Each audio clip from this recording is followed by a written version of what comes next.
Okay, so topic of today's lecture is the spinal cord reflexes. So as we all know that the spinal cord has an organization in which there is gray matter and the white matter. And the spinal reflexes, they consist of three elements. Number one, they involve the sensory neurons, which are shown in the blue. These are the sensory neurons, also known as the afferent neurons. The second component is the uh, lower motor neurons, which are shown in the red, and they are also known as the efferent neurons. They exit the spinal cord, as you can follow the arrow. They exit the spinal cord and supply the muscle.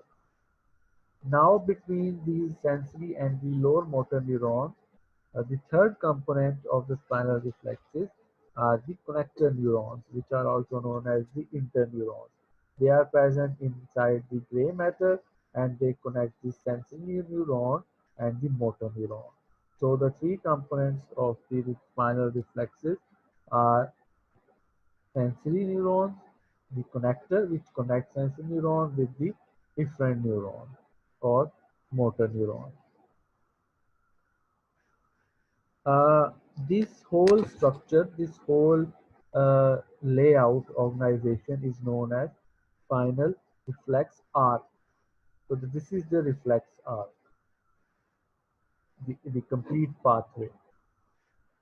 It is now spinal reflex action is an involuntary and immediate motor response to sensory stimulus. So involuntary means it is not under the control of brain or consciousness or the person's will does not influence it, but it is carried on its own. Also, it is immediate. The response is very quick, and the impulse occur from a sensory receptor. Many connector and the motor neurons may be stimulated by different impulses from small area of skin. For example, touching a very hot surface like this. Impulses are transmitted to the spinal cord by the sensory fibers and they stimulate connector and the lower motor neurons in the spinal cord. This results into the contraction of the skeletal muscle of the hand, arm, or even the shoulder, or when the finger is immediately moved. As we can see, action is if contraction of the skeletal muscle will lead to pulling of the finger away from the source of stimulus. Reflexes of this type are protective. So the main purpose of these types of reflex action are that they are protective in nature. They protect injury. Has there been no reflex action, the finger or the part of the body will continue to be injured. So these are the reflexes. These reflexes are protective in nature and they are quick because if impulse has to go to the cerebral cortex, it will take a lot of time to go and then come back, uh, and during that time the injury may have taken place. So in order to prevent injury, the response should be immediate, and this is why the reflex does not involve the cerebral cortex. So this is a simple reflex arc I have shown you. Reflex arc can be of many types. The reflex action can be of many types, but the general organization will be the same. The efferent, the receptors, efferent, the center, which is mostly the spinal cord, and the efferent and the effectors, which are the muscles mainly.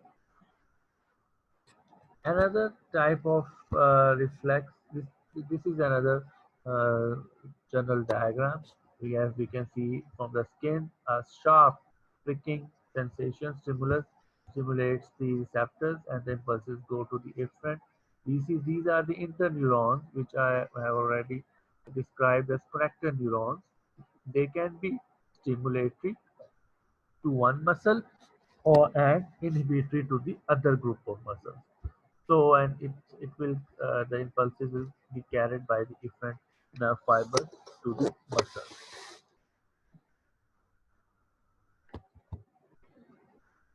Okay, now the stretch reflex. In stretch reflex, only two neurons are involved. The cell body of the lower motor neuron is stimulated directly by the sensory neuron.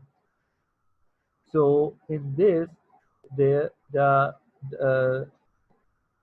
neuron directly stimulates the efferent neuron. The efferent neurons or the sensory neuron directly stimulates the motor neuron. There is no connector neuron in between the two. The knee jerk is an example of this type of reflex, uh, and it can be stimulated by stretching the tendon across the joint. So now the receptors are not the present in the skin in stretch reflexes. This is the stretch reflex. In stretch reflexes, the receptors are not present in the skin, but they are present in the muscles themselves. So whenever there is the stretch of the muscle, so whenever there is the stretch of the muscle, it will lead to the activation of these receptor and impulses will go to the spinal cord.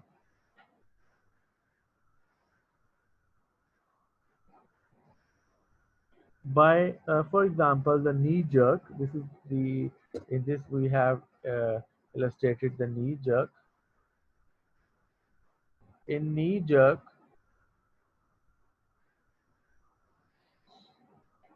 the uh, tapping the by tapping the tendon just below the knee, when it is bent, the knee should be in the bent position like this, and when you tap the tendon just beneath the patella, the patellar tendon, the sensory nerve endings in the tendon and in the thigh muscle are stretched. So there are special receptors and special nerve endings as we can see here. These nerve fibers will be stimulated when the muscle will be stretched. Now what will they do? Uh, they they will initiate a nerve impulse that will pass into the spinal cord to the cell body of the lower motor neuron, where at the anterior column of gray matter. Now the result will be that the muscle will immediately contract and there will be extension of the at the knee. So the muscle will contract and the leg will become straightened and the foot will kick forward, means that there will be fully it will fully the leg will become fully extended. This test is used uh, uh, this is used to test the integrity of reflex arc. This type of reflex also is protective. How? Because it prevents excessive joint movement that damage tendon, ligament, and muscles.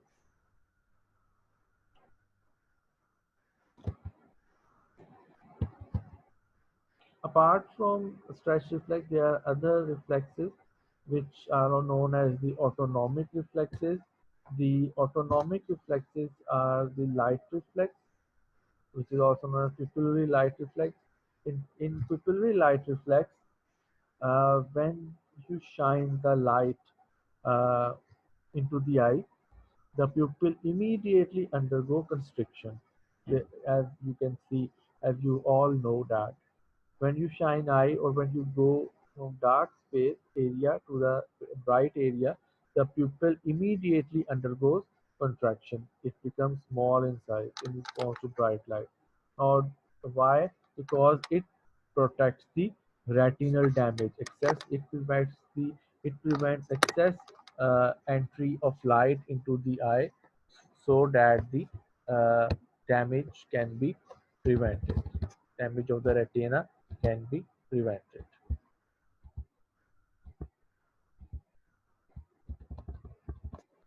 Now, let us begin with the peripheral nervous system.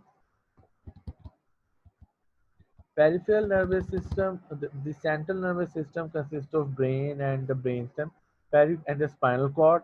The peripheral nervous system are the extensions of the central nervous system from the brain. It can be from the brain as well as from the spinal cord. These extensions are known as the nerves, okay, and they supply almost every organ of the body. So these they constitute the peripheral nervous system. These extensions are known as nerves. If these extensions or nerves originate from the brain itself, they are known as the cranial nerves. And when they originate from the spinal cord, they are known as the spinal nerves. Now it is not that there are random pairs of these extensions or nerves, but in each human has fixed quantities of these nerves. So there are 12 pairs of cranial nerve, not 12 nerves, not 12 cranial nerve, 12 pairs, which means that there will be 12 nerves on left side and 12 nerves on the right side. So overall there will be 24 cranial nerves, but uh, the we write it as 12 pairs. So if someone asks you how many cranial nerves are there, do not say 24, do not say 12, but say 12 pairs of cranial nerve. Similarly, there are 31 pairs of spinal nerve. Most of these nerves are composed of sensory, but they can be motor as well, and they can be mixed. Okay, so these nerves can supply the skeletal muscle or the smooth muscle and also the glands, the efferent. As you must know, the efferent, as I think now at that point you should know, efferent means the impulses, the nerves which carry impulses away from the CNS, and the afferent which carries impulses towards the CNS. So spinal nerve, there are 31 pairs of spinal nerve, um, and they are grouped according to the vertebra from which they emit. There are 8 pairs of cervical nerves because they exit from the cervical segments of the spinal cord, 12 pairs of thoracic, 5 lumbar, 6 coccygeal, 5 sacral, and 2 coccygeal.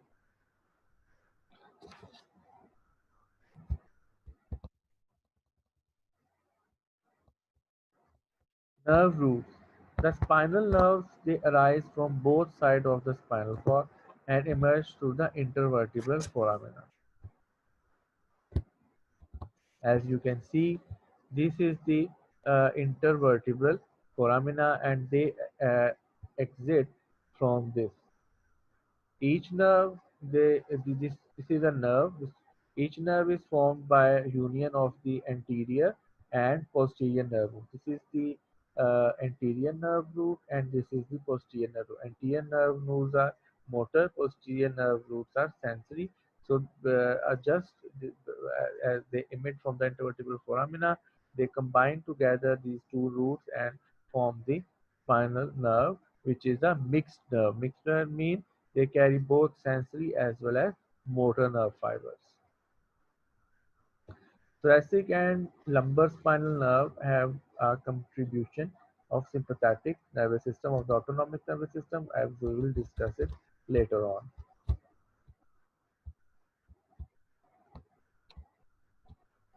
Okay, the area of the skin which is supplied by a single uh, sensory segment is known as a dermatome.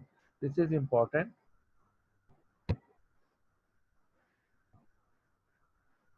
So the area of the skin which is supplied by a single, you can write it as which is supplied by a single spinal segment is known as a dermatome.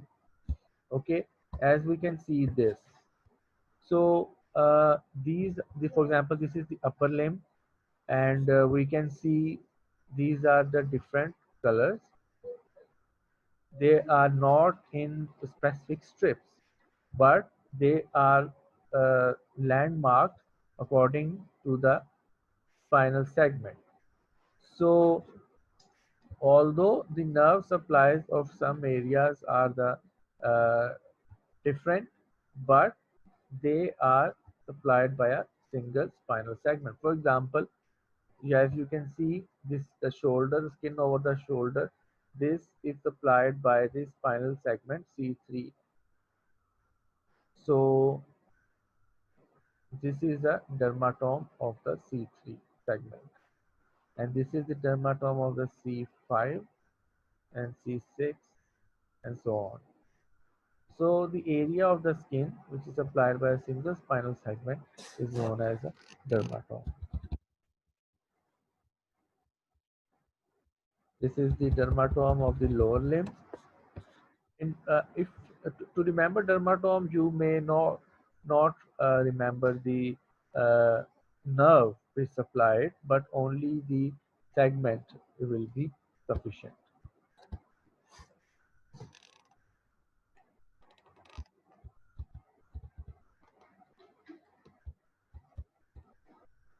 Okay, the nerves are the nerve roots have covering of dura and arachnoid matter.